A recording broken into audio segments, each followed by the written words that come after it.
बात उन दिनों की है जब लोग अपने बच्चों को विद्या प्राप्त करने के लिए गुरुओं के आश्रम में भेजा करते थे।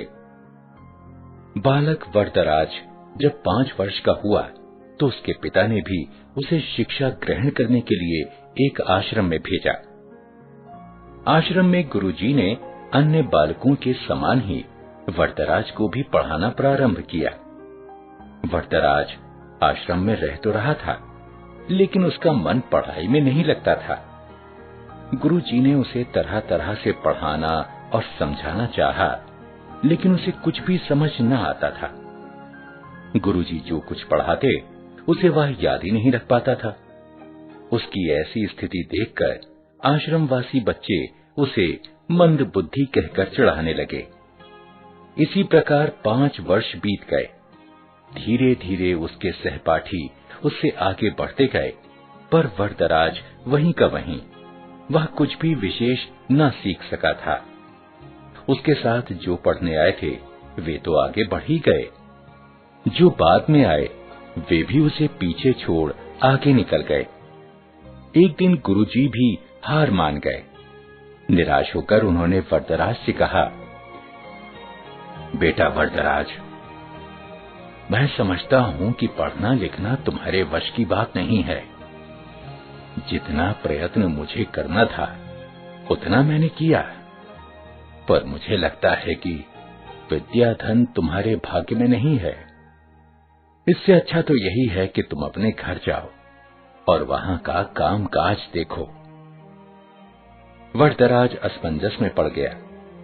गुरुजी के मना करने के कारण उसे अपना भविष्य अंधकारमय लगने लगा। उसे यह चिंता भी सताने लगी कि घर लौटने पर उसके पिता क्या सोचेंगे। गांव के लोग भी उसे मूर्ख महामूर्ख कहकर दुत्कारेंगे।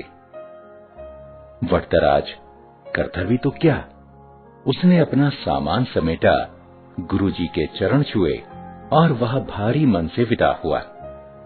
वह उदास होकर अनमने भाव से चला जा रहा था। घर वापस जाने का उसका जरा भी मन नहीं था, पर कोई और ठिकाना भी तो नहीं था।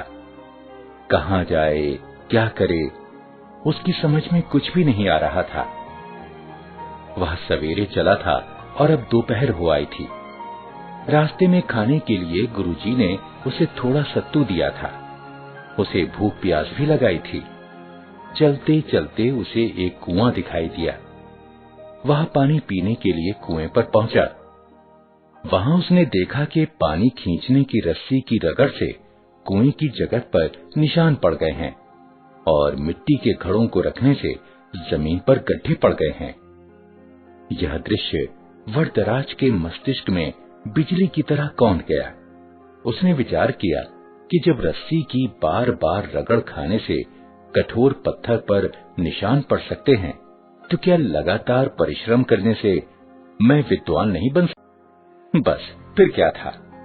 वरदराज के मन में आशा की किरण जगी। वह पुतपुताने लगा, मैं भी लगातार परिश्रम करूंगा, अपने पाठों को मन लगाकर बार बार पढ़ूंगा और उन्हें याद करूंगा। फिर देखता हूँ कि मुझे विद्या कैसे नहीं आती। वरदराज ने कुएं पर हाथ मुंह धोया और गहरी सांस लेकर आगे की ओर बढ़ा। अब वह सभी प्रकार की चिंताओं से मुक्त था। इतना कि उसे भूख प्यास की भी चिंता नहीं रही थी। वह तेज कदमों से चल रहा था। अब वह दूसरी ही तरह का वरदराज लग रहा था। वह घर की ओर नहीं बल्कि आश्रम की ओर लौट चला था। सूर्यास्त होने को था। गुरुजी आश्रम की वाटिका में टहल रहे थे।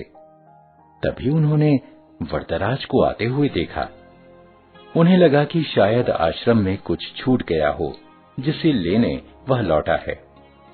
वरदराज ने गुरुजी के पास पहुंचकर उनके चरण स्पर्श किए।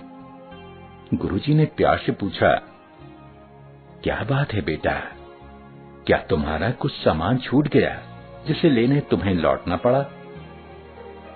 वरदराज नम्रता पूर्वक बोला, हाँ गुरुजी, मेरी विद्या यही छूट गई है, जिसे इस बार मैं अवश्य लेकर जाऊंगा। अब मेरी आंखें खुल गई हैं। मैंने निश्चय किया है कि मैं पूरी लगन और परिश्रम से पढ़ूंगा। अब कभी आपको निराश होने का अवसर नहीं दूंगा। गुरुजी का दिल पसीज गया। उन्होंने वरदराज को गौर से देखा। उसकी आंखों में चमक थी। गुरुजी ने इतना भर ही कहा,